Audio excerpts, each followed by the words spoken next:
While the Bear Sleeps. Winter Tales and Traditions, retold by Catlin Matthews. While the Bear Sleeps. Once upon a time there was a girl who went out into the hills just as it was beginning to snow. It became very cold, and she found a deep hole in the side of a rock. She climbed inside and pulled grass and branches over the entrance to keep out the snow. Inside it was warm and snug, but completely dark. Suddenly, a deep voice asked sleepily, "Didn't your mother tell you not to go into the bear's den?" "Is this what this hole is?" asked the girl. "Certainly," said the voice, "but seeing as it is so cold outside, you might as well stay here with me and sleep. I generally do that when winter comes." "Why?" asked the girl. "Because it's the time when you look inside yourself and remember the important things." "What are they?" asked the girl. "That the winter is never so cold when you can share stories with the friends of your heart. That loneliness is never so lonely if you are used to being alone. That you never need worry about how you look or what people think about you if you are at home to yourself. That's why I come here." "And you have friends of your heart in this cave?" asked the girl. "Oh, yes," said the bear. "Curl up beside me and sleep, and you will meet some of them." For although the girl did not realize it, she had stepped into the cave of a rather special bear. While they slept, he visited her in her dreams. With him she traveled to many faraway places, and from him she learned many of the tales and traditions that marked the winter months. Who was St. Nicholas? "Where are we?" asked the girl, as she rubbed her eyes and looked around. She realized that she was in strange clothes. It was nighttime and very dark, but she could tell that there was a city of some kind. In the moonlight she saw a strange figure climbing up to the window of a nearby house and throwing in some sacks. "Who is he?" he whispered to the bear. "Hush, child. That is St. Nicholas, the man your people now know as Santa Claus. They say he lives in the North Pole, but in the beginning he lived in Lycia. That is where we are." "Where is Lycia?" "It is one of the greatest continents, the continent of Asia, but the place matters less than the deed. Do you know what the man is doing?" "He is helping a poor merchant, a widower who has 3 daughters. The merchant has lost his fortune, and Nicholas is secretly giving the family some sacks of money." "Oh, look!" cried the girl. "Someone is trying to catch him." "That is the merchant. Nicholas did not want to wake him up, but he has. So now he knows where the money has come from. Soon many others will know too.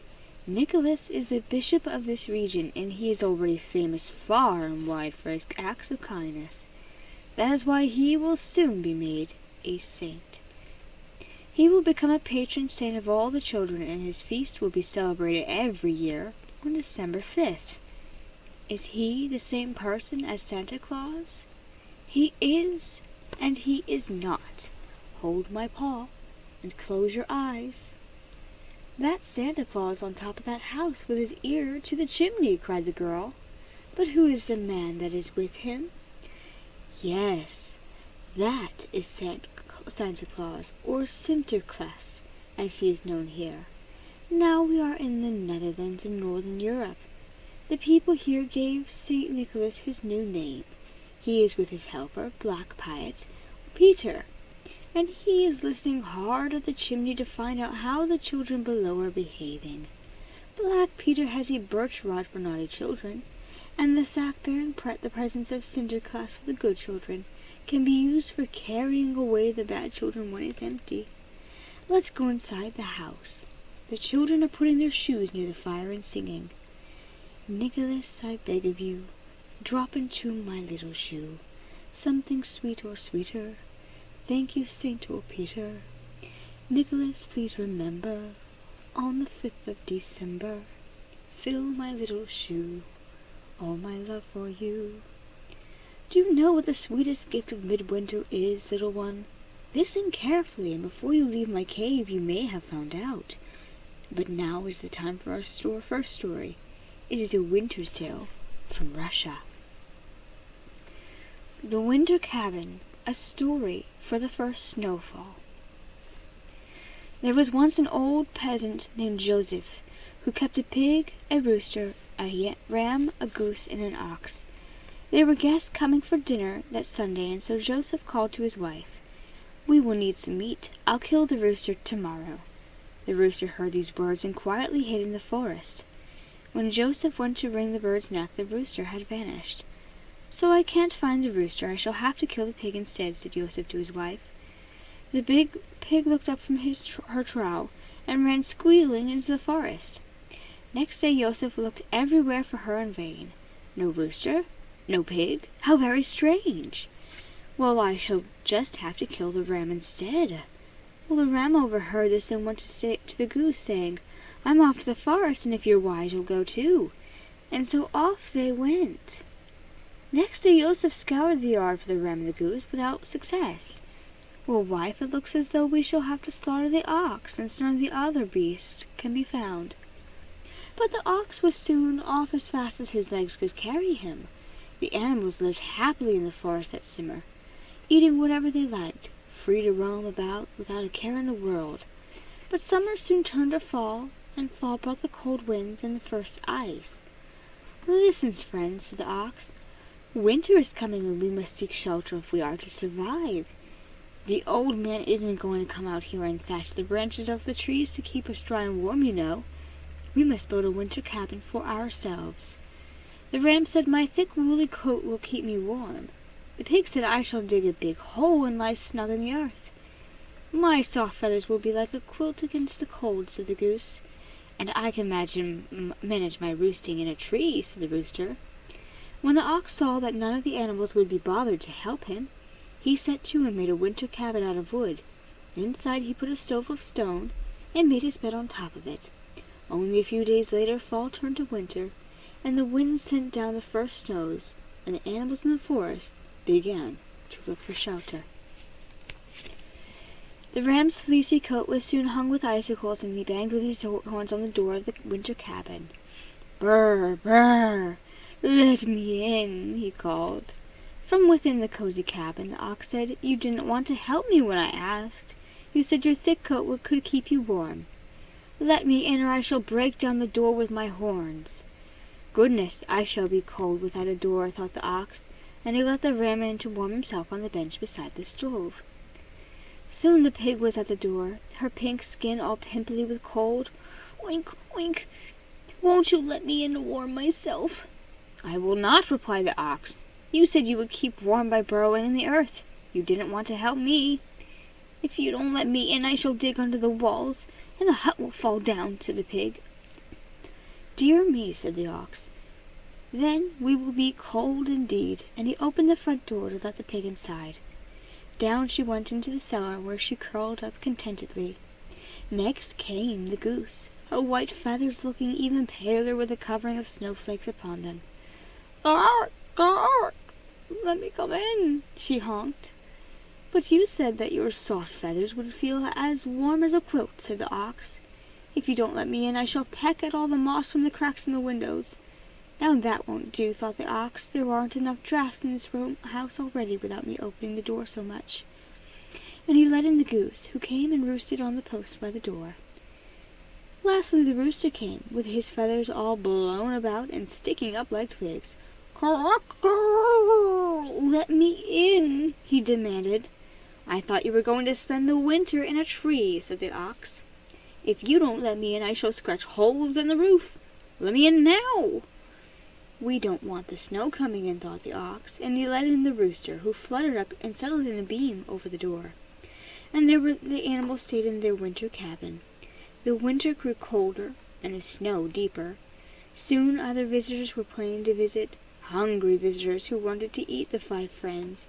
In the heart of the forest, a pack of wolves drew lots to see who would go into the winter cabin first. A wily old gray wolf won. With his clever paws, the wolf was quick to open the cabin door. But his visit was not at all what he was expecting. As soon as he was inside, the ox pinned him bodily to the wall with his long horns. The ram butted him in the side, with his pig squeaked up from the cellar in a bloodthirsty way. "Skroink woink! I'm sharpening the axe and the knife, ready to skin you alive." The goose rushed in and nipped the wolf very painfully on his behind, while the rooster danced overhead, screeching out, "Give him to me, I'll slit his throat and hang him from the beam over the door." The other wolves who had been listening at the door took their heels in terror. The wily old gray wolf twisted and turned and yelped and scratched as he struggled to free himself. Leaving a great patch of fur between the ox's horns, he leaped away from the winter cabin with his tail between his legs. Never had he been so beaten up. When he had rejoined his pack, the wolf related his adventures. "I tell you, friends, there are 5 monsters in that cabin. There was a huge peasant in a black shirt who knocked the breath out of me and set about my head with clubs. Then there was a small gray-coated fiend who punched me all over, a furious demon in a white cloak who knocked nails into my behind, while a fearsome villain in a scarlet cap kept threatening to hang me up. As for the one who sharpened the knife and axes to skin me, I shudder to think of what he must have looked like." From that day on, the pack of wolves left the winter cabin and its monstrous occupants very much alone, and the ox, rooster, ram, goose, and pig lived peacefully together that winter. Light in the darkness. Are there bears in Russia? Oh, yes, we are not as many as we were, mind you, but that is the same for many animals whose lives have been sacrificed and whose homes have been destroyed by humans with greed. We are pretty safe at this time of the year, though. We bears sleep right through the dark months of cold, and no one is much inclined to disturb us because it's too cold. What makes it so cold and dark in the winter? From midsummer to midwinter, the sun gradually moves away from the northern lands. That is why the day grows colder and so much shorter, and the weather turns cold. So people need fire to keep them warm. Before the days of electricity, it was too dark to keep them warm, work on winter's nights, so everyone loved to sit by the fire and exchange stories. Many of those stories are about light, and light is the main theme of many midwinter festivals. Can you imagine this earth without light? We need the light of the sun for many things. Without it, plants could not grow. Without it, all the birds and animals, all the fishes and plants, and all people would die of cold and hunger. Without it, no one would be able to see. Of course, we need the darkness too, but what would happen if the sun disappeared? People have asked that question for more years than anyone can remember. So every flame, every candle that people light is like a little sun. It is a spark of light that promises the return of the warm, growing seasons of spring and summer. It also reminds us that we need to learn to see deeply into the mysteries of life. We need to understand how every living thing has its place and deserves to be treated with honor and respect. Lucia is a girl's name, but do you know what it means? It means light. In Sweden, people remember St. Lucia on December 13th each year. What did she do to become a saint? Oh, she was a Christian girl who was captured by the Roman Emperor Diocletian. At the time, Christians had to worship in secret, so they went to pray in caves at night. Lucia would visit them with food so they would not go hungry. To enable her to carry as much food as possible with both hands, she would light her way in the darkness with a crown of candles. One day she was caught and killed. In remembrance of St. Lucia, it is still a custom in Sweden for the youngest daughter to wake up early on December the 13th and put on a long white dress with a red sash and an evergreen crown in which several tall lighted candles are set. Then she takes coffee and Lucia buns to her family. Her brothers and sisters accompany her, the boys dressed as stars in long white shirts and pointed hats. That is what happens today. But of course the festival of St. Lucia is probably older than the Christian story. It used to be the custom in Sweden to elect a Lucia, queen of brides. She would visit local homes and farms with trays of food and the crown of candles on her head. She also visited the animals in their sheds to bring light and good fortune to animals and people alike. Nowadays, many of our younger people forget to bless the animals, little one. They would do well to remember, but now it is time for us to take and make another journey. Hold my paw and close your eyes. Hanukkah. Can I open my eyes yet? Asked the girl. In a moment, replied the bear. You must learn to be patient. First, listen. What can you hear? I can hear a voice. It sounds like a deep voice of a man. I can't understand the words, but it sounds as though he is praying. Can I look now? Look with the eye of your mind and listen for a little longer. Do you remember what I told you about the sun? Many people use the sun to measure time, and they have a solar calendar. But others use the moon as their guide. The Jewish calendar is a lunar calendar, and every month begins with a new moon. The festival of Hanukkah, or the festival of lights, is celebrated on the 25th day of Kislev, which falls in the month you call December. Hanukkah, that is an interesting word, said the girl, and she turned it around in her mind. Yes, it means dedication. At the festival of Hanukkah, Jewish people celebrate the rededication of the temple in Jerusalem after it had been defiled by a Greek leader, Antiochus, who tried to make all the Jews give up their religion. You can open your eyes now. Look, do you see the lights burning in that window? How many can you count? I can count 9 candles, but only 5 of them are alight. That is because tonight is the 4th night of Hanukkah.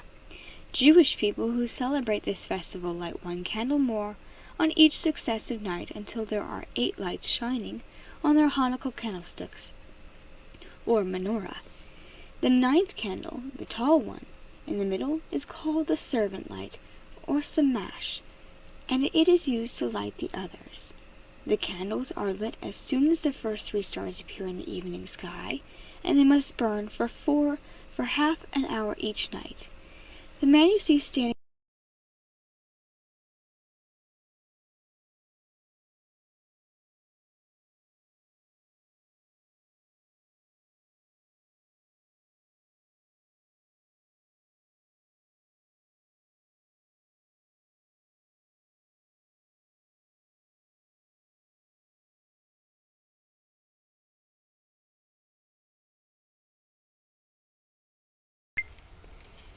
A great miracle happened here. The story of Hanukkah. Once upon a time, in the Holy Land, the Jewish people found themselves at war with a man named Antiochus. He was a Syrian Greek, and he had decided to conquer the Holy Land. He did not like the way the Jews had their own religion and laws, so he brought his great armies to Jerusalem. His men broke down the city walls and forced their way into the temple.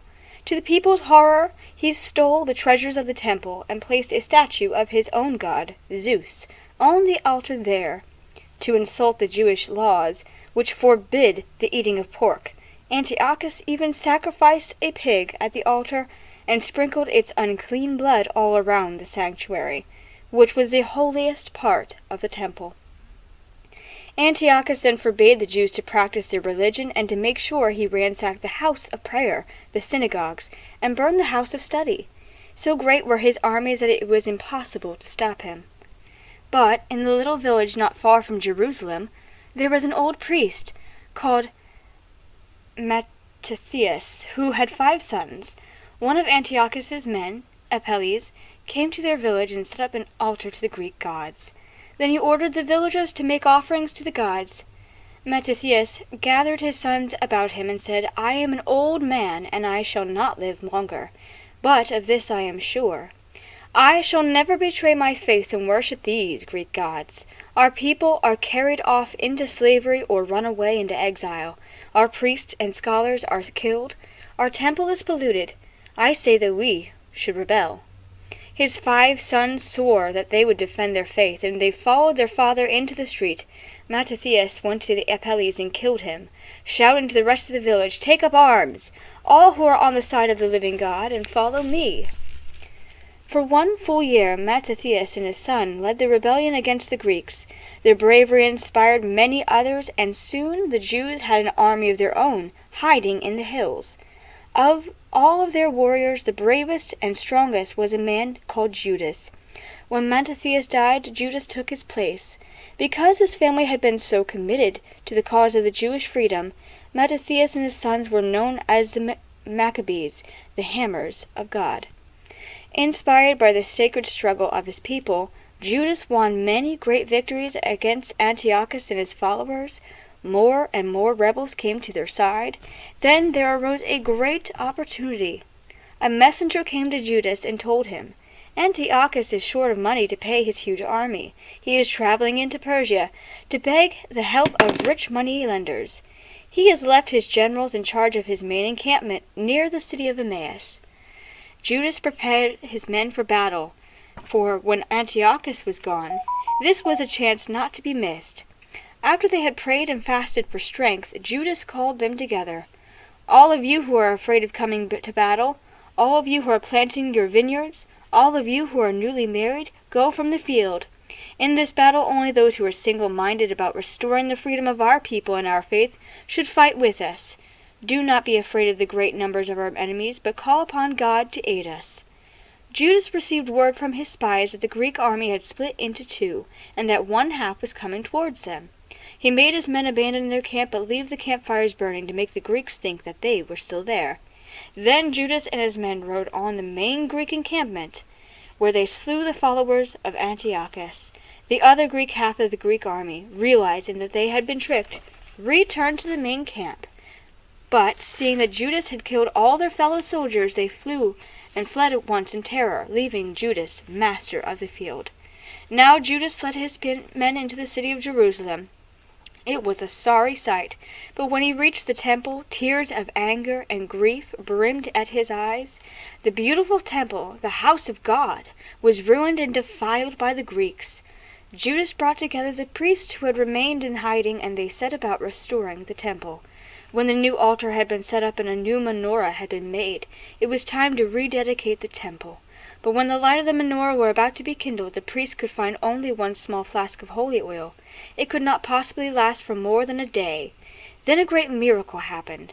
The lights did not go out at the end of the first day. Somehow the oil lasted for 8 days and 8 nights, until fresh supplies of pure oil were brought in.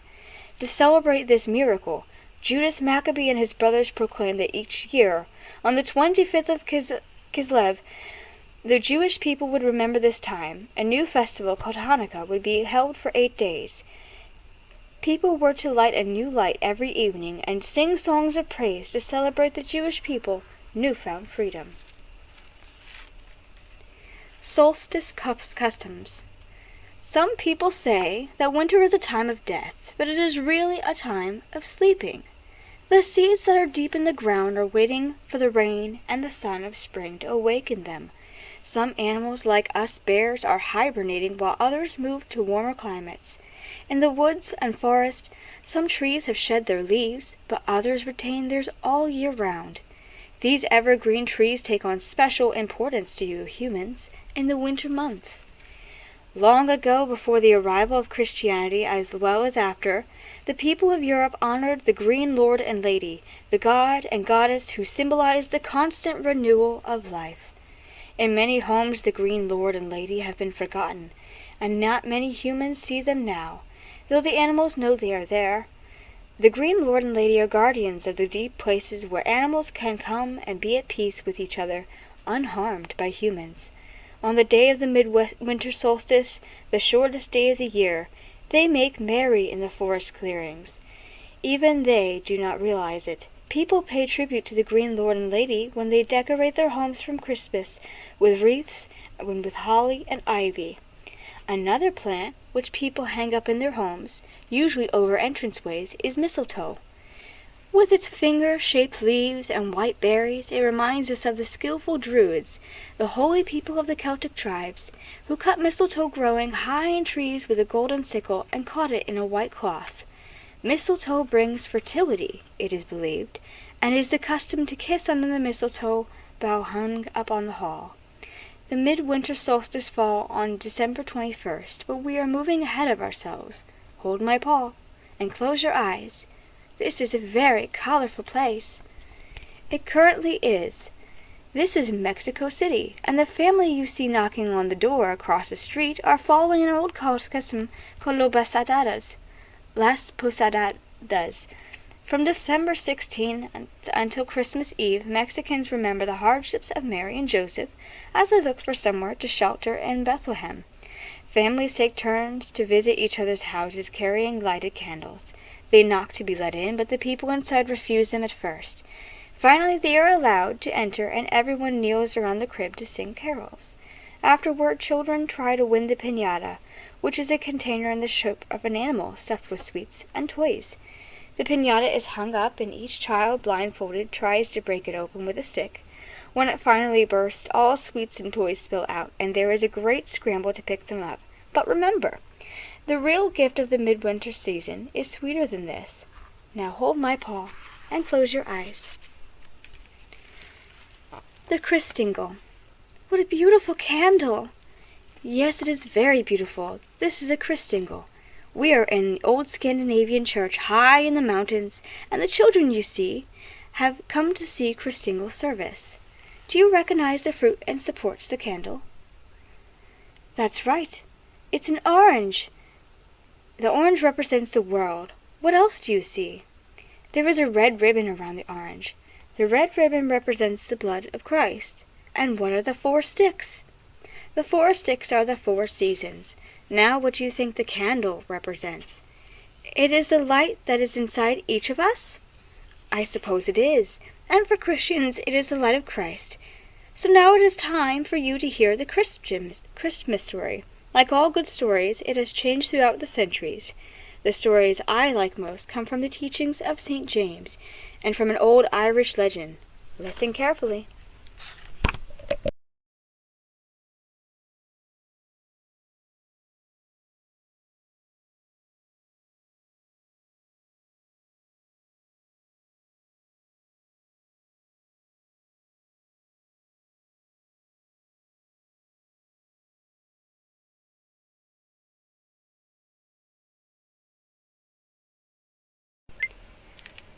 The Blessings of the Angels.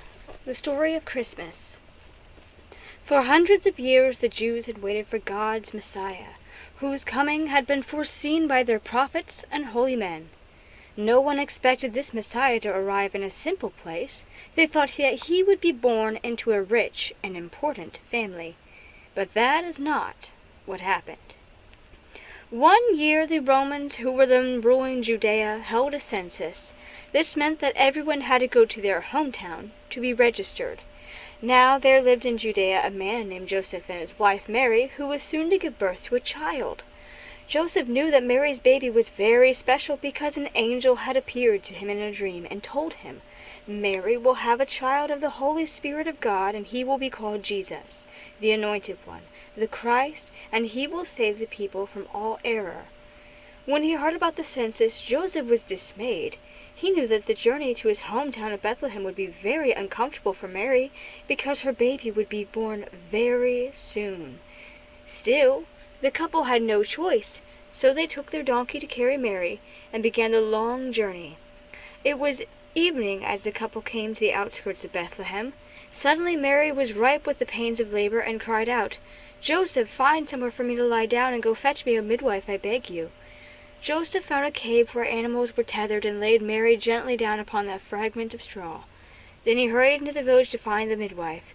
A kindly innkeeper directed him to a woman called Salome. "Please come and to attend my wife," Joseph begged. "She is about to give birth to the Son of the Highest, and she needs your skills." Salome looked at him amazed. "Do you expect me to believe such a story?" she exclaimed. "Has the journey here quite addled your wits, old man?" Still she followed him, As they approached the cave, she saw that there was a bright holy cloud overshadowing it, and realized she had spoken too harshly. "Wait here, good man, and forgive my foolish words. I will go at once to your wife." And she hurried inside. Joseph walked about the village, anxiously waiting for the birth. As he waited, time stood still. When he looked up in the air, he saw that the birds were poised there without motion. When he looked down the street, he saw workmen at their dinner tables. One man had his hand in the dish, and another had food raised to his mouth. Neither of them moved. The shepherds of the hills had their crooks raised to herd the sheep, but not a breath of wind stirred their motionless figures. The goats at their ford had their mouths to the water, but neither goat nor water stirred. Then, as if unseen by an unseen signal, everything started to move again, and in that moment Joseph knew that the child had been born. He hurried into the cave and found Mary with her son at her breast. With the midwife, he fell to his knees to adore the baby, who was also the Son of God. The Holy Family stayed in the cave, visited only by shepherds who had heard angels singing while they guarded their sheep. Far away from the quiet village of Bethlehem, 3 wise kings from the east made their way to King Herod in Jerusalem. They asked him about the newborn king whose birth had been foretold by the arrival of the new stars in the sky. Herod's advisers told him that such a star heralded the birth of Christ, the Anointed One, and who would put everything right in the world. Christ was to be born in the village of Bethlehem. And so it was to Bethlehem that the 3 wise kings traveled. The star that they were following stopped over the cave where Mary and Jesus were resting. The kings presented rich gifts of shining gold, fragrant frankincense, and pungent-smelling myrrh. Meanwhile, King Herod began to feel disturbed by the king's visits, and he feared this newborn child who would be a greater king than himself. So he gave an order that all boys under the age of 2 should be murdered and sent out as soldiers to round up all of the children. When Mary heard about this dreadful order, she wrapped Jesus in swaddling clothing to still his little limbs, and hid him in the manger where the oxen and asses thrust their soft mouths into the hay. Their breath would hide him from the soldiers, and the beast would do him no harm. In due course, the soldiers came to the village of Bethlehem to put all the baby boys to death. Once again Joseph dreamed of the angel. This time the angel told him that he and Mary would be safer if they went into Egypt, instead of going home until the bloodshed was over. So Mary sent for Salome the midwife and asked her to help them escape. "Leave it to me," said Salome. To Joseph she said, "Make ready to leave as soon as I give the word." At dusk, Joseph helped Mary with the baby onto the donkey, put his bundle onto his shoulders, and guided by Salome, they skirted the village. But as they approached the road to safety, some rowdy soldiers came by. They had spent all day killing little children, and their hearts were sore with the dreadful deed. Despite having drunk large amounts of wine to try and forget what they had done, they were still mindful of the task at hand. Salome gestured the Holy Family back into the shadows and quickly kindled a flame. Under her cloak she had been carrying a crown of candles, and now she lit them up and put the crown on her head. She sang loudly and danced to attract the soldiers' attention. In the darkness, the flames crown drew all eyes, dazzling the onlookers, hiding the Holy Family in the shadows. The soldiers roared out delightfully at the sight of Salome capering about in the streets as they followed her back into the village, just as she had intended them to do. As soon as their drunken roars drew away in the distance, Joseph led the donkey away from the danger of Judea into the safety of Egypt, and there the Holy Family stayed until they heard of the death of King Herod a few years later. Then, with pride and joy, Joseph led his dear wife Mary and her little son back to Judea, and to a story that is even more wondrous than this. Christus Customs. Was Jesus really the Christ and the Son of the Most High? Many people believe that he was, and every year they celebrate his birth on December 25th. No one knows the exact date that he was born, but early Christians chose this day because it was already a time of midwinter celebration, when people prayed that the sun would return. The calendar was changed entirely since then. The shortest day falls on December 21st, but Christmas is still celebrated on December 25th, except in the Orthodox Church, whereas it is celebrated on January 6th. The story of Jesus' birth is so important to the Christians because it tells of God's coming into the world in the person of Jesus. Jesus was both man and God. When he grew up, he healed many people and taught them how to awaken the light of God inside of themselves. "I am the light of the world," he said. "Whoever follows me will have the light of life and will never walk in darkness." This is why the lighting of candles plays an important part in the Christmas celebrations. In the 4 weeks before Christmas, which are called Advent, some families put up Advent wreaths. An Advent wreath has 4 candles, 1 for each Sunday, and a 5th in the center for Christmas Day. And on Christmas Eve, many churches hold a candlelit service at midnight. Well, what do the children do? Well, in some families, the children hang up Christmas stockings. In the olden day, Christmas stockings would contain an orange for the sun, a silver coin for the moon, and a lump of coal for the fire. Nowadays, they are usually filled with gifts. Do stockings contain the best gifts of all? Pay attention and you will find out. Now hold my paw and close your eyes. We are going to a village in the mountains of Australia and hear an old Christmas legend. Now forgive my pronunciation. Schnitzel, Schnatzel, and Schnutzel, a story for Christmas night. Many Christmases ago there lived a very poor cobbler and his 3 sons, Fritzl, Franzl, and Hansel. His wife had died some years before, and he tried hard to feed his family. In good times, when the cobbler mended the farmer's Sunday shoes, they would drink good goat's milk. If he mended the baker's wife's shoes, they would eat a stick of crusty bread. If the butcher's shoes were to be mended, they would have a rich stew in a big pot, with vegetables, noodles, and herbs to make it tasty and filling. And when they sat down to their stew, the cobbler would laugh and clap his hands together and proclaim, "Well, boys, today we have a good schnitzel, schnatzel, and schnutzel." And the boys would laugh with glee as their father ladled out the stew into each brimming bowl. They didn't care what their father called it, so long as there was more of the lovely stew to eat. Those were the rich times when they had full bellies. But there came a year that was worse than all other years. War came to their land. People had so little money that they went with unmended shoes, and the cobbler had nothing much to feed his children. In the summertime and fall they could manage to live off the land, for there were grain, berries, and roots. But as December arrived and the land was stripped bare and the winter brought nothing but hunger, all the boys were wondering what kind of Christmas they would have that year. They very much hoped that father would come home with something good to eat and sit down as ever and cry out, "Now this being Christmas, we have a nice," and the boys would shout the response, "Schnitzel, Schnatzel, and Schnutzel," and it had been a long time since the butcher's shoes had been mended. Christmas Eve came and the boys huddled around a small fire as their father arrived home. "I've not mended any shoes today, boys, but I've heard that the inn is packed with soldiers. Marching men always need a little help from the cobbler, so I'm going there now, and you'll see what I'll come back with. A little schnitzel, schnatzel, and schnutzel," the boys chorused, rather hollowly, as they had eaten nothing since breakfast time. The cobbler piled on his warmest clothes and put his tools together in a rucksack. "Now keep the fire going, bolt the door after me, pull the quilt over you, and don't let anyone in." And out he went into the howling winds of the cold Christmas night. Fritzl stared out the window and tried not to think of how hopeful and hungry his dear father looked as he tramped down the mountainside to the valley below. Then the 3 boys did as they were told and rolled themselves under the quilt and listened to the quiet sizzling of the fire. After a while they heard a knocking at the door. "Let me in! Let me in!" came a high, squeaky voice. Fritzl ran to the door and was about to lift the bolt. "Remember what father said," cried Franzl. Hansel just peered out from a fold in the quilt, too frightened to move.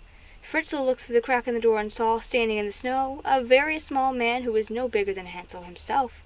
His teeth were chattering, and he was all a shiver from head to toe.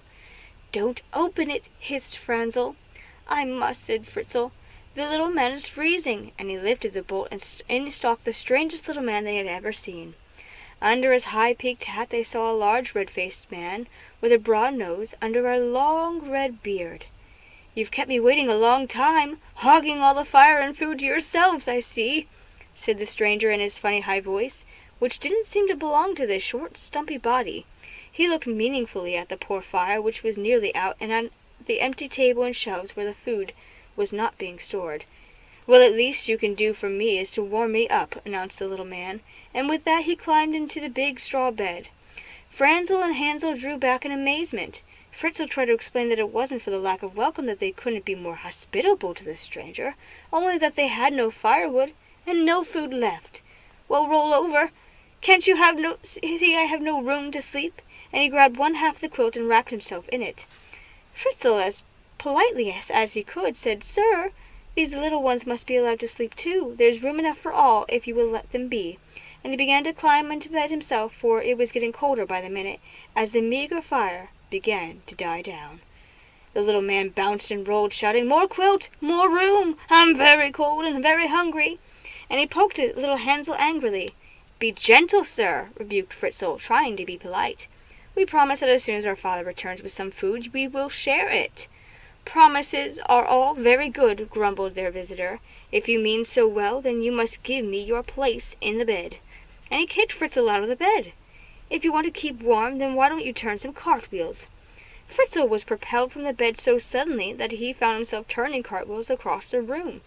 As he turned, so plop, plop, plop, things came falling out of his pockets.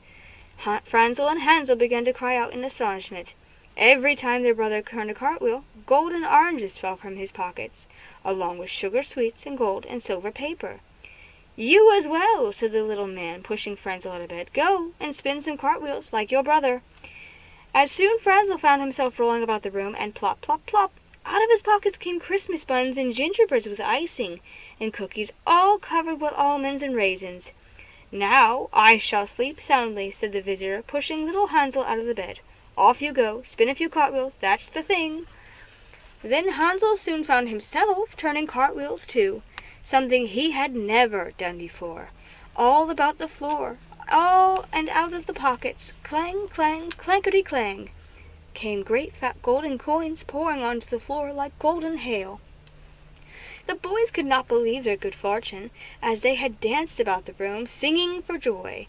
Fritzl turned to the bed to say, "Now we can offer you the better Christmas cheer." When he saw that the bed was rumpled but quite empty, the visitor had vanished. The boys gathered up their treasures. They set the shining oranges into bowls, put the buns and cookies on the best platter, and poured the gold into as many dishes as they possessed. Then in walked their father, with bread, milk, noodles, and meat. The soldiers had paid him in the money, and he had brought all that they had needed. But his eyes nearly came out of his head in astonishment when he saw what was upon the table. The boys' explanation tumbled over each other as they tried to tell the story of what had happened. When the cobbler pieced together their account, he shook his head wisely and knowingly. "So it's true, what my grandfather used to say." "What's that, father?" asked the boys.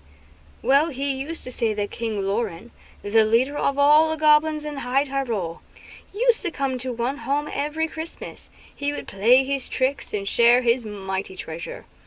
Franzel and Fritzl exchanged wondering glances at their father, preparing the meal. Fancy! A goblin king in their own home. "Well, I don't think he was very nice," cried Hansel. "He poked me, and he kicked us out of our own bed." "He didn't hurt us really, father," said Fritzl. "It was just his way." "He was pretending to be fierce, but he wasn't really frightening," agreed Franzel. As they sat down at the table, the rich, savory smell of stew wafted up and filled the room, joining the sweet odor of sugary cookies, spiced gingerbreads, and oranges. The cobbler looked gleefully around the table. "And what do we have to eat here? Some schnitzel, schnotzel, and schnutzel," chorused the boys in one big shout. The 12 Days of Christmas. "Those boys really received wonderful gifts, didn't they?" said the girl. "Oh, yes, and now it's time for you to learn a little more about gifts. Hold my paw and close your eyes. We are going to England now, to an old village where some of the old ways are still alive. What a curious building this is! All of the walls are made of trees. And are they alive? They are very much alive, and so is everyone who is gathered here, for this is the Hall of Story, and the Hall of Song, ruled over by the King and Queen of Time and Eternity. Listen, it is time for the song." On the first day of Christmas my true love gave to me a partridge in a pear tree. On the second day of Christmas my true love gave to me 2 turtle doves and a partridge in a pear tree. On the third day of Christmas my true love gave to me 3 French hens, 2 turtle doves, and a partridge in a pear tree. On the fourth day of Christmas my true love gave to me 4 collie birds and a partridge in a pear tree. On the fifth day of Christmas my true love gave to me 5 golden rings and a partridge in a pear tree. On the sixth day of Christmas my true love gave to me 6 geese a-laying and a partridge in a pear tree. On the seventh day of Christmas my true love gave to me 7 swans a-swimming and a partridge in a pear tree. On the eighth day of Christmas my true love gave to me 8 maids of milking and a partridge in a pear tree. On the ninth day of Christmas my true love gave to me 9 drummers drumming and a partridge in a pear tree. On the 10th day of Christmas my true love gave to me 10 pipers piping and a partridge in a pear tree. On the 11th day of Christmas my true love gave to me 11 ladies dancing and a partridge in a pear tree. On the 12th day of Christmas my true love gave to me 12 lords a-leaping and a partridge in a pear tree. What a marvelous song! What does it all mean? Have you learned how to count? Yes? Are you good at counting? I think so. Well, then I have finished my stories. Count all the gifts that the singer receives from her true love, and tell me what the number is. Can you do that? I'll try. And now, shall we join the dance? The Christmas Crib. I am so dizzy I can hardly stand. Oh, everything has changed. Are we in a cave? Is this Bethlehem? We are not in Bethlehem. We are in Grecia, high in the hills of Umbria in Italy. This is the home of St. Francis. Which one is he? He is the monk you see kneeling before the crib. The shepherds are local men who have seen a few nights ago asleep on the hill. He was so moved by this sight that he decided to recreate the birth of Jesus with the local people. So here you see people as Mary and Joseph too, and even a living baby as Jesus. They all look so peaceful, even the animals. This is a holy place, child. Yes, everyone is at peace, animals with people and people with their God. In Italian, this scene is called a presepio. Oh dear, another word I don't understand. In English we would say crib. Since the time of St. Francis is the 15th century, it has become customary in many Christian countries to recreate the scene of the Nativity. Some of them are quite small models, but in the churches of Italy people still take great pride in their cribs.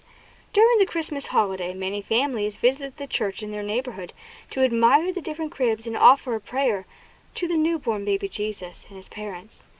It is so magical here. Do we have to leave?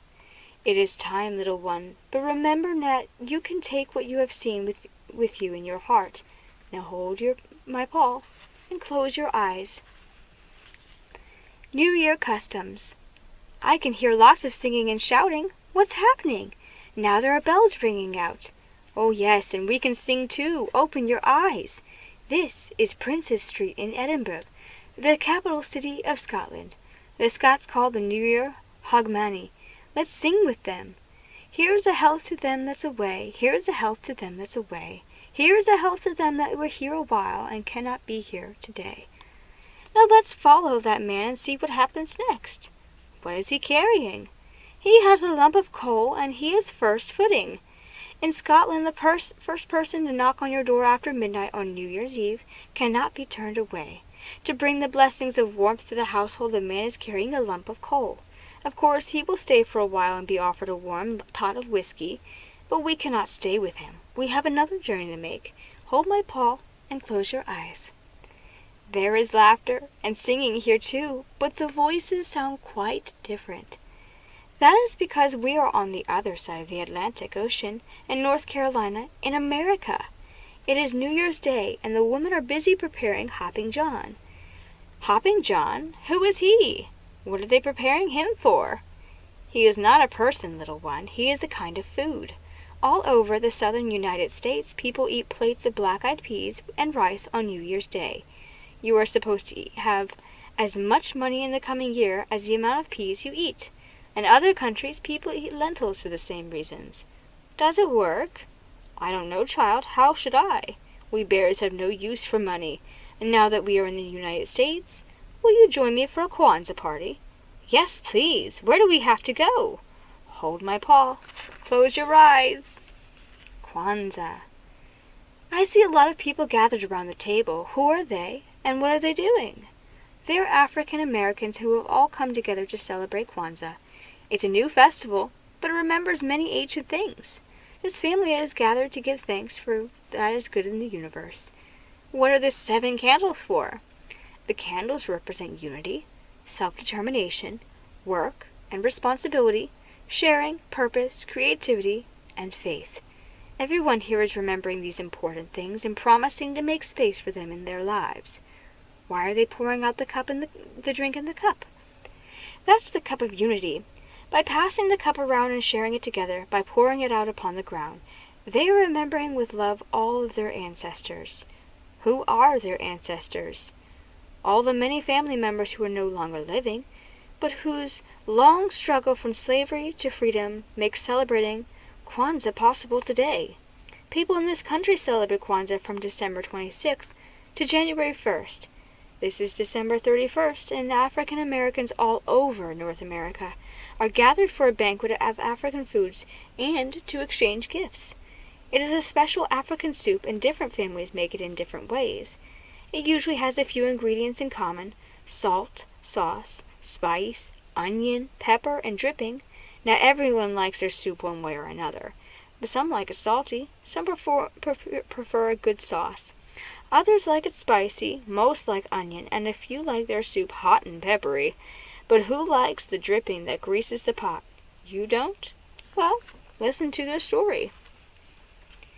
A recipe for better times. A story for New Year's Eve.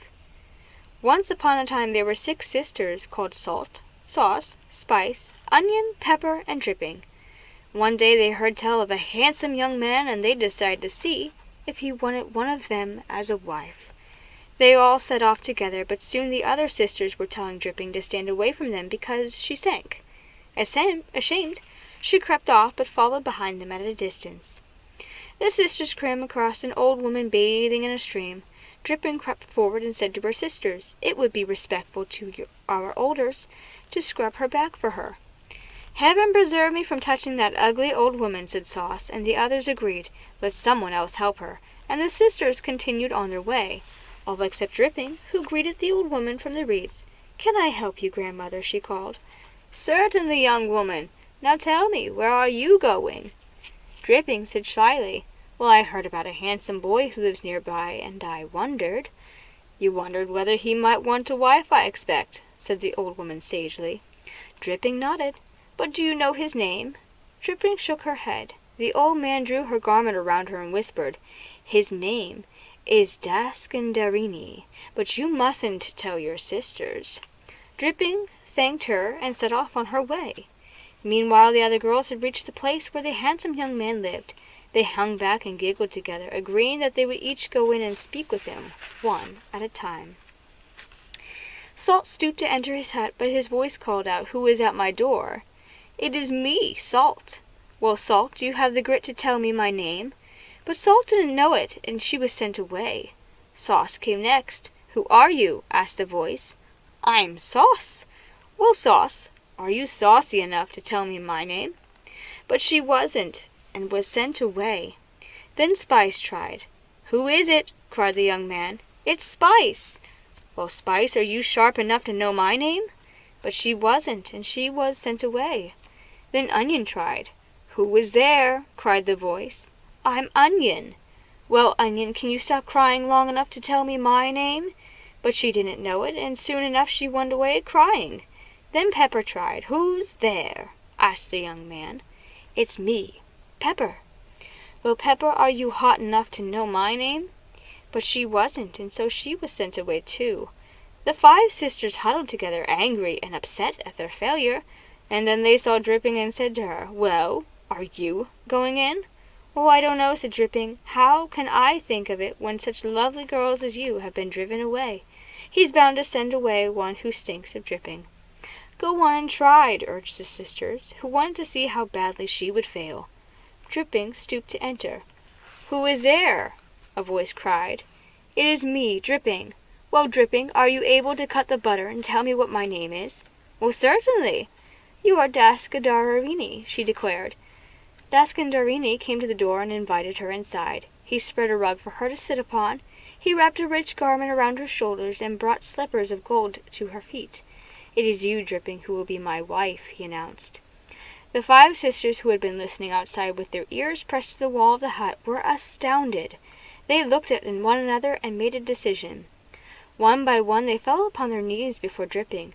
"Let me mash food for you," said Salt. "Let me sweep for you," begged Sauce. "Let me draw water for you," offered Spice. "Let me mix the ingredients of your soup," said Onion. "Let me stir your food for you," begged Pepper. And at once Dripping gained 5 obedient servants. "Now it's from such ordinary things as this that our soup is made. When they are cooked together they make something good to eat. And just as ordinary objects can be transformed into something extraordinary, so if you see a poor man or woman, you shouldn't despise them. Who knows? One day they may be better than you. This soup is made. Happy Kwanzaa, everyone."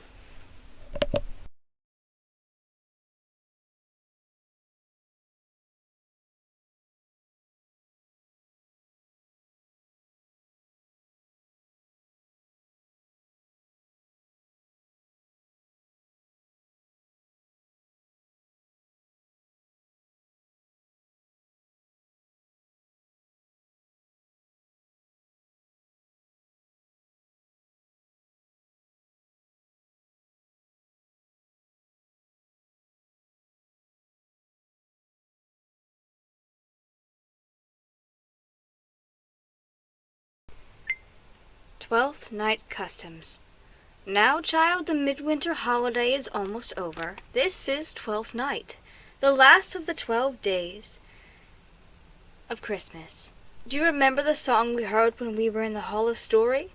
Yes, and I have counted all the gifts. And what number did you reach? 364. But what is so special about that? And what is the best gift anyway? Patience, patience. How many days are there in a year? Oh, easy. There's 365. Did the person who made up the song make a mistake? He did not, whoever he or she was. The Queen receives 364 gifts from the King, but the best gift of all, the gift that enables life to continue, the gift that closes the old year and gives birth to the new, is the gift of true love. So the true love the King has for the Queen makes life possible. What about other people? There is a king in all of us, and a queen too. In this song and in many old traditions, the king symbolizes the sun, and the queen symbolizes the moon. Now, you already know about the importance of light in this world. The sun and the moon are of 2 great lights, and they also represent the principles of male and female. You may not always see or sense it, but you are part of a huge cosmic dance. And what makes that dance happen is the movement between male and female. It has always been so, and it will always be. Look up above you. On the ceiling of the cave, the girl saw the starry constellations wheeling about. She found a pattern of stars that made the shape of a big bear. Is that you over there? The big one with the 7 stars? That's me, dancing in the sky, said the bear. You have your tail in the air, and you're twirling around and around. Bears always stay close to home, said the bear. I do my dance so that everyone will know where to find north. Is north very important, then? It is where the winter comes from. As long as I am dancing around and around, the winter will change to spring, and spring to summer, and summer to fall. And fall to winter again, said the girl. Yes, said the bear. May I have another story? Asked the girl. Of course you may. This is the story about the Epiphany for the 12th night. It is also the day when the 3 wise kings visited the baby Jesus and gave him their gifts. In Russia and Greece, this is also the day when people celebrate Christmas. So let's have another Russian story.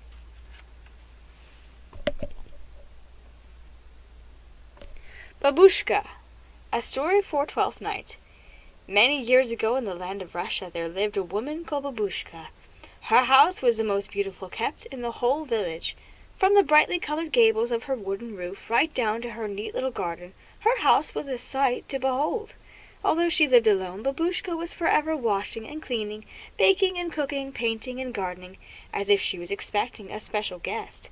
Although she was past the age of motherhood, she especially loved children and spent the long cold winter months making fine little toys. Her hands were clever and strong, and her heart was pure and generous. Everyone in the village was very fond of her. One evening in the great expanse of the heavens there appeared an enormous star with a trailing tail that moved across the sky.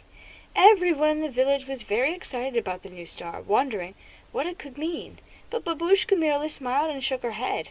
Whatever it means, there is still flour to be washed and the bread to be baked. But the very next day the meaning became plain. Over the hills beyond the village came a procession of strangers. They had come from very far off. In the procession were 3 mighty kings. There were bearded Caspar, in his crown of gold, riding upon a high-stepped black horse. There was Melchior, in his robes of white, fastened by a jewel shaped as a star, riding upon a fine camel. And there was Balthazar, in his gold and red tunic, seated upon a magnificent white stallion. Each of the kings carried a special treasure. The king's servants rode down into the village to find lodging. They sought out the head man and asked him which house was most fit for the royal masters to sleep throughout that day, for the kings could travel only by night. The headman longed to invite these grand visitors into his own house, but he knew that it was too small and not fine enough. He had 14 children, and the house was often noisy and not always as clean as it might be. So he said to the servants, "Tell your royal masters to ask at the house with the colored gables." The kings dismounted outside Babushka's house and knocked on the door. "Good woman," they said as she opened the door, "we need to rest here for this day until the star once more appears in the sky. Do we have your leave to enter?" Babushka pressed her hands to her cheeks in astonishment. "Sirs, please come in. You are most welcome." Soon the 3 kings were sitting at her table enjoying a meal of freshly cooked bread, beet soup, pickled herrings, and vegetables, all washed down with birch sap beer. When they had eaten, Babushka invited them to sit around her fire and tell her about their journey. "We are following the star whose glory has been foretold by my people for many years," said Melchior. The firelight played upon the starry jewel at his breast. "Where does it lead?" asked Babushka. Caspar spoke from the depths of his beard. "We believe that the star will lead us to the king who is about to be born." Balthazar's dark eyes flashed. "A king who is king of all of the universe, and we have brought him gifts." Babushka's eyes fell upon the precious things that the kings had brought with them, and her heart was strangely moved.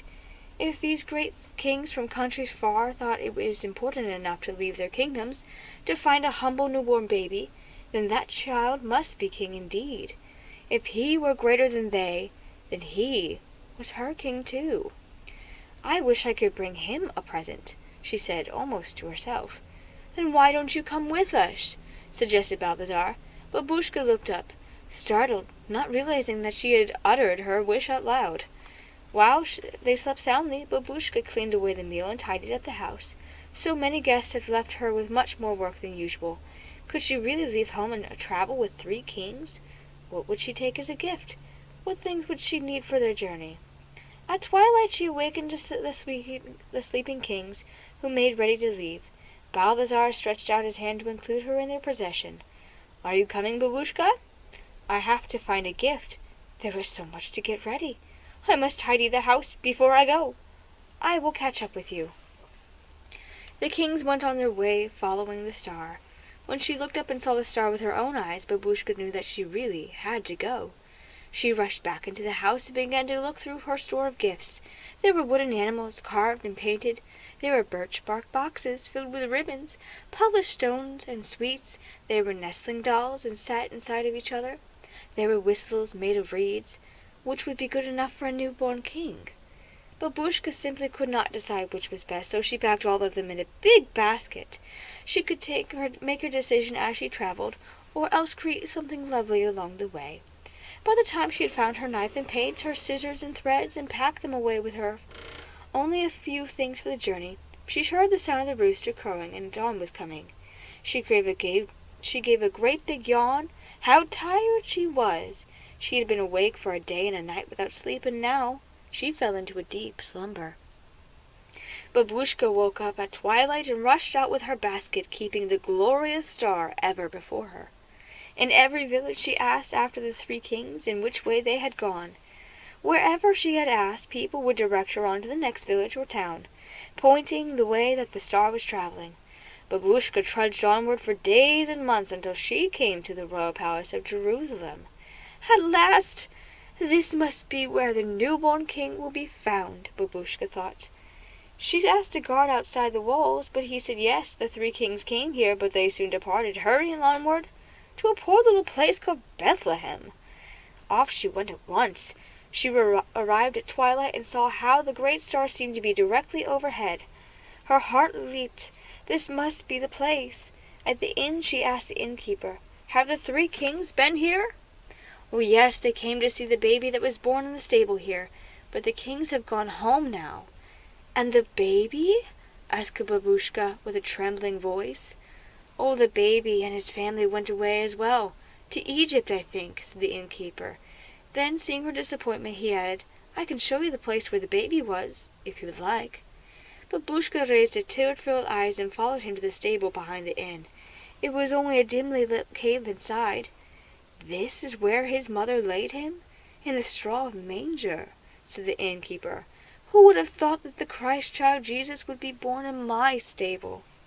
When Babushka heard the baby's name, she fell on her knees.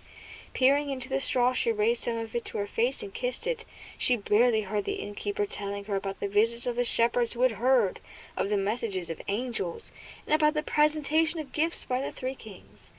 As the thought of the gifts that she wanted to give the Christ child, Babushka rose and thanked the innkeeper.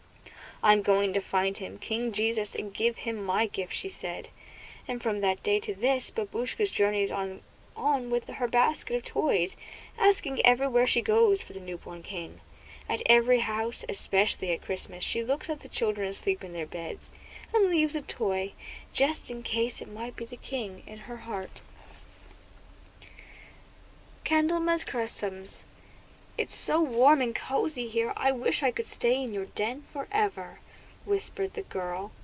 "Some things are forever, and others are not. Your visit is nearly over, little one." "Oh no, has winter passed already? It seems as if I had only just arrived." "Soon another light festival will be celebrated. The festival of Candlemas falls on February 2nd. For the Celts this was the day when the first spark of light, the soul, if you like, entered the seeds that had been lying deep in the ground through the winter months. In many traditions, everything that lives and grows has a soul and a life force of its own, and deserves to be treated with respect. Even today in many parts of the world, seeds are blessed before they are planted, and animals also receive blessings. For the Christians, Candlemas marks the day when Mary and Joseph took the infant Jesus to the temple to be blessed by Simon, a wise old man who knew, when he took the baby in his arms, that he held the Son of God. Candles are also blessed on the day in which called Bear's Day in parts of Central Europe. So it is kind of a birthday for you. "I suppose it is. Bear's Day is when we come out of our winter sleep.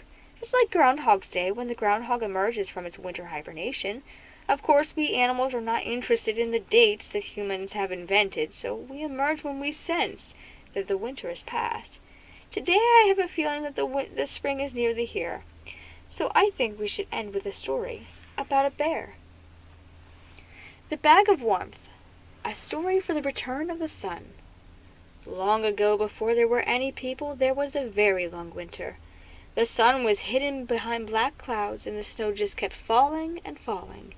After 3 years of this, the animals decided that they could not bear the darkness and cold any longer, so they called a meeting to discuss what they should do. As the animals gathered in council, they agreed that it was the lack of warmth that made them freeze with cold and starve for the lack of food, but no one had any idea about what they could do about it. Then the sharp-eyed wolf noticed that there were no bears at the council. "Perhaps the bears know something which we don't.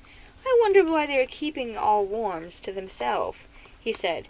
And it was decided that 7 animals, the sharp-eyed wolf, the quick fox, the swift lynx, the nosy wolverine, the wise pike, the secret mouse, and the strong dogfish, should go and seek the bears. They knew that the bears lived in the upper world somewhere, but how or where would they find them? The wise pike made all the questing animals sit around the fire and chant for help. As they howled, barked, growled, snuffled, squeaked, and bubbled in their own voices, the song rose up like a wind and shaped the smoke from the fire into a pathway. The animals rose up and with it and passed through a hole in the sky. In the upper world they found a big lake with a hut built beside it. The animals went inside and saw 2 young bear cubs, huddled together by the fire. "Where's your mother?" they asked the bear cubs. "Mother's gone hunting," the little bears replied. The animals looked around the hut and saw that there were lots of bags hanging from poles.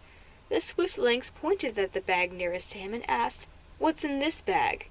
"Oh, Mother keeps the rain in that one," said the bear cubs. "Well, what's in this one?" asked the secret mouse. "Oh, that one is full of winds."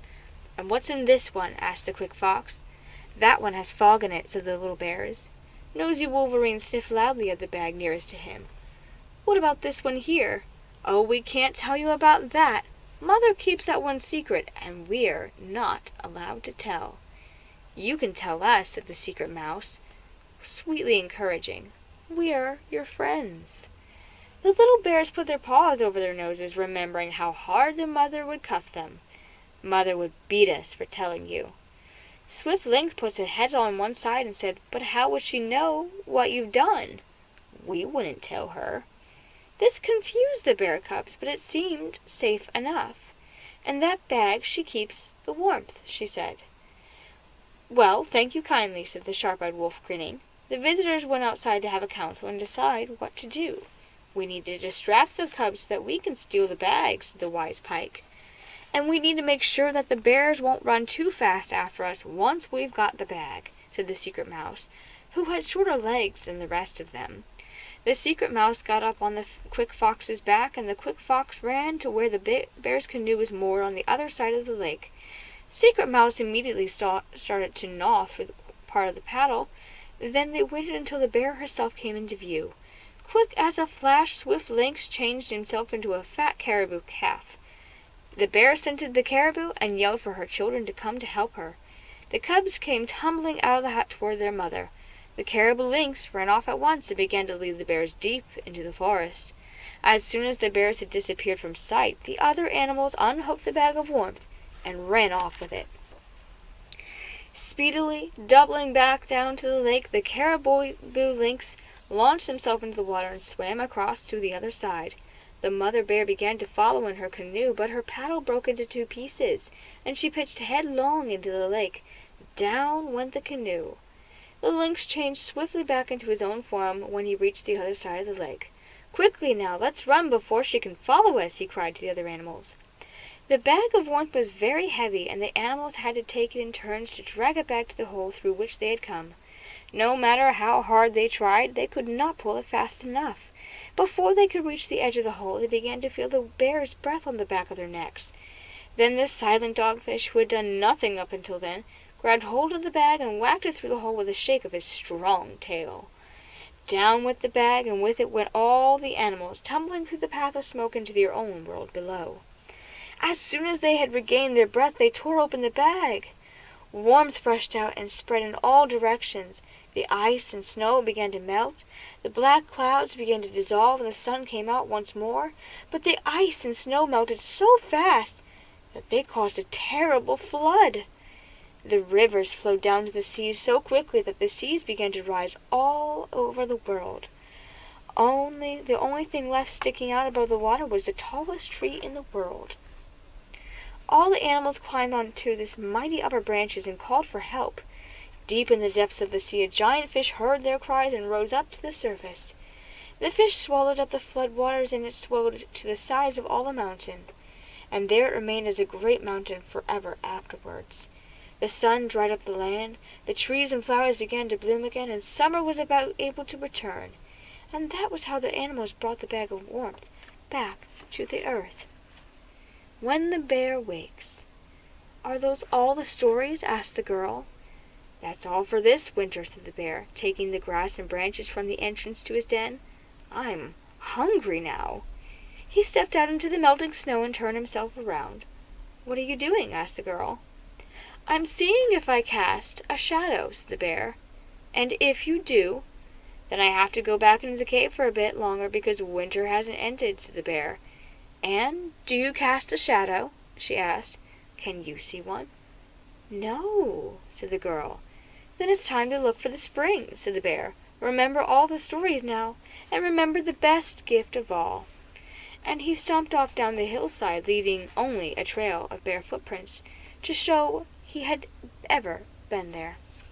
The end.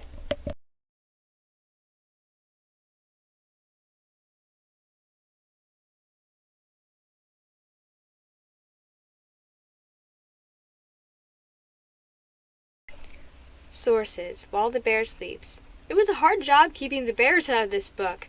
When you write about winter, they want a slice of the action because this is their time of dreaming. I warmly acknowledge the help of Tessa Strickland in interpreting these dreams. The Winter Cabin. In this old Russian story, the 5 animals have to use their wits to survive attempts on their lives. Both men and wild animals want to eat them up. By banding together, they find a solution to their dilemma, acquiring a fearsome reputation in the process. The midwinter season abounds with stories and folk customs about animals who seem to reveal their special powers in the depths of winter. A great miracle happened here.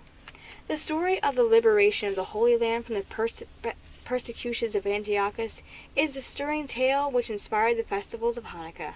You can read the full story in any Bible, which includes the apocryphal books of Maccabees. The blessings of the angels. Christmas Day celebrates the birth of Jesus Christ, a fact which many forget as they hurry to exchange presents and make merry. I have based this story off the Nativity upon the apocryphal gospel, the book of James, sometimes known as the Proto-Evangelium. These forgotten gospels can give flesh to the often bare accounts in the canonical Bible. The story of Salome and the Crown of Candles has been incorporated into an Irish legend in which St. Brigid acts as Mary's midwife and distracts Herod's soldiers. Schnitzel, Schnapzel, and Stutzel. When the land is laid bare in winter, we like to hear a story about plenty and riches. The Christmas guest in this story brings warmth, color, and life to a household that is bare as a Mother Hubbard's cupboard. The story was collected by the veteran storyteller Ruth Sawyer, who went all over the world to hear and collect stories from living storytellers. This one is from Austria. A Recipe for Better Times. This Hesso story from Africa underscores the dedication and spirit that at the core of Kwanzaa, which is a festival that reminds us of how to live our lives every day. Kwanzaa was instigated by Dr. Maulana Ron Kerrigan Renga in 1966, to support the cultural heritage of all African Americans. By having self-respect and being aware of how one action can affect everyone else, by honoring every ingredient in life and giving thanks for its special gifts, everyone can contribute to life's rich soup, whoever they are.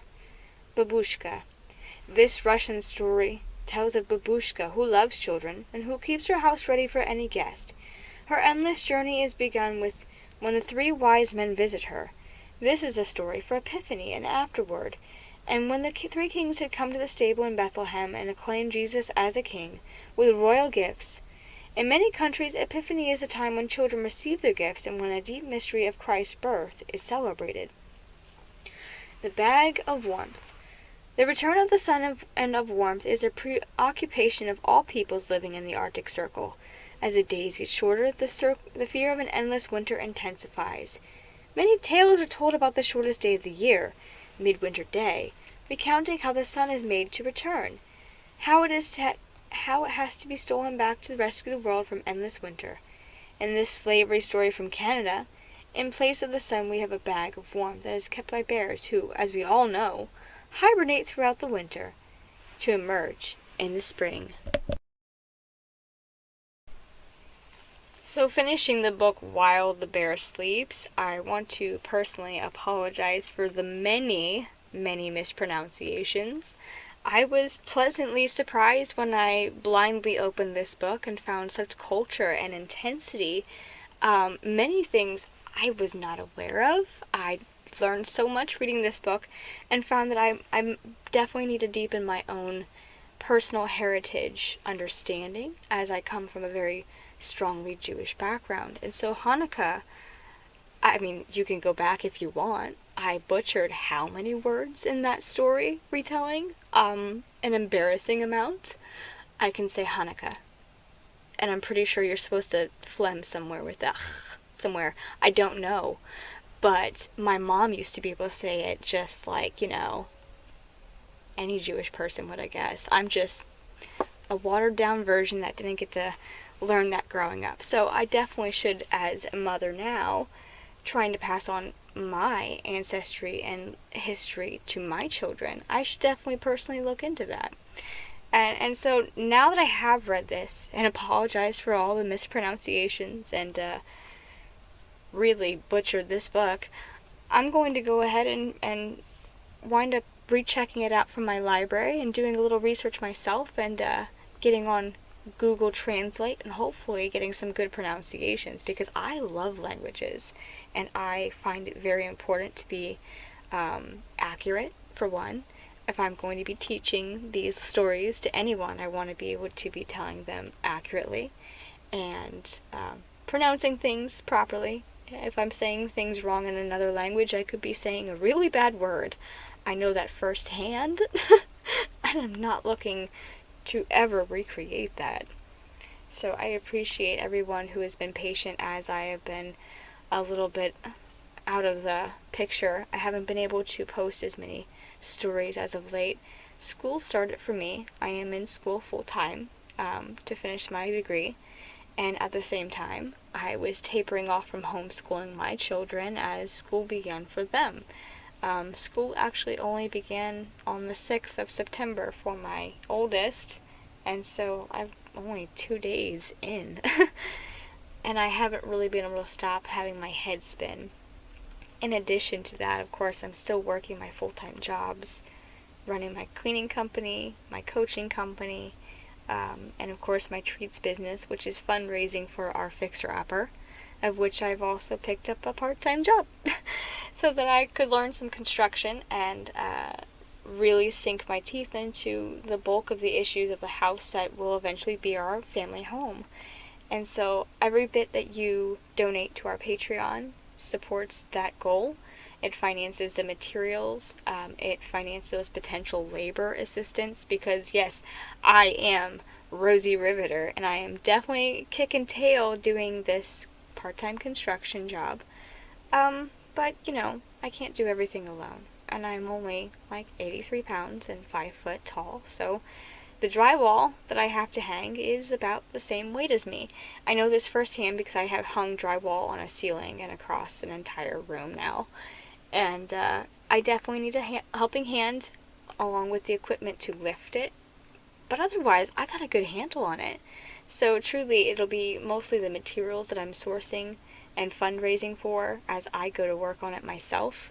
I'm rolling up my sleeves. I'm ready to get in there. Just a few days ago, I went ahead and took off paneling on a couple of walls in a few rooms and kind of got an idea of what's behind the walls. And I'm definitely going to have to go back down to studs, because not only has there been water damage from, before the roof was repaired, there's also plenty of really old materials in there from the 70s that, at this point is decades old and just should be replaced. And if I want this to be a long-term home, I want to do it right. And seeing as I now have the education on how to make this possible, I'm really excited to get into it.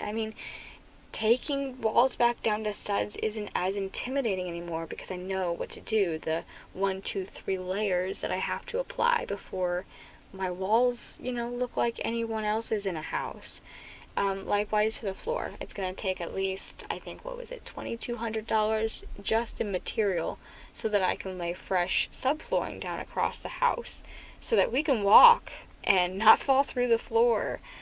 Because there are definitely areas that have, again, water damage from windows being broken out and all that. So yes, it looks like a scary project. It sounds like a lot of work, but I am so excited to get into it. And really, it shouldn't take too much. It'll be a lot of work, but I'm not overwhelmed by it. I'm really excited, and this state of peace and serenity and calm, despite the absolute monster house kind of description I gave you a minute ago, really is a confirmation that I'm in the right place doing the right things and that all things will come together. So again, if you'd like to support me and my family, we have a Facebook page, the Managing Mommy. Of course, I am fundraising through the Patreon that is in the link below, and Tori's Treats on Facebook. Now, I can't ship anything international or nationwide, but if you are local to Missouri, I will meet ya. I make cheesecakes, and they are the best, including 3-dimensional molded cheesecakes. So right now, for the fall season, I have 3-dimensional pumpkin-shaped pumpkin spice cheesecakes. So you have, just let your imagination go wild. I can make it out of cheesecake. Somehow I make it happen, and it's always like the best. I'm actually probably going to go take out some cream cheese so that I can start making some chocolate cheesecake for myself, a no-baked kind of mousse whip that I like to make in a kind of gelatin mold form. So, I can't wait. I have all this extra chocolate whipped cream left over from Oliver's 2nd birthday that we celebrated over this Labor Day weekend as he turned 2. No one came out to celebrate with us, unfortunately, despite, inviting family, friends, some co-workers, and of course, even all of the classmates at his daycare. But we had a blast. We had a silly string rave, and then we had a silly string mosh pit and a glow stick rave on the trampoline. Plus, I'm pretty sure we did a whole reenactment of Braveheart in my backyard between the kids wearing the blue from, all the cupcakes and the blue that was spattered like on the stairs and the grass. It looked like a paintball war had just gone down. It was a really great time, and even if nobody else got to join us, we had a blast as a family, and that is the most important thing. So I really appreciate it. Again, thank you for your patience. Thank you for, letting me have this opportunity to discover this amazing book and unfortunately butcher it the first time around. But, I'm going to keep this in mind. I'm going to try to maybe redo it another day when I have a much better understanding of the words I'm trying to say, so I can say Hanukkah correctly and all the other words that I butchered terribly. Thank you so much, and if you can, subscribe, like this video, and join us again for another story. Pretty soon I'll be rolling out a Goosebumps series, as I just came into a full collection of the Fear Street books and Goosebumps series. I am really excited about this. Although, leave in the comments below your suggestions. I have a lot of these books that have those multiple endings, where you can choose up to 20 different endings. I'm still trying to wrap my head around how to deliver that to all you, bookworms out there. So leave a suggestion in the comments below, and I will see you next time. Thank you.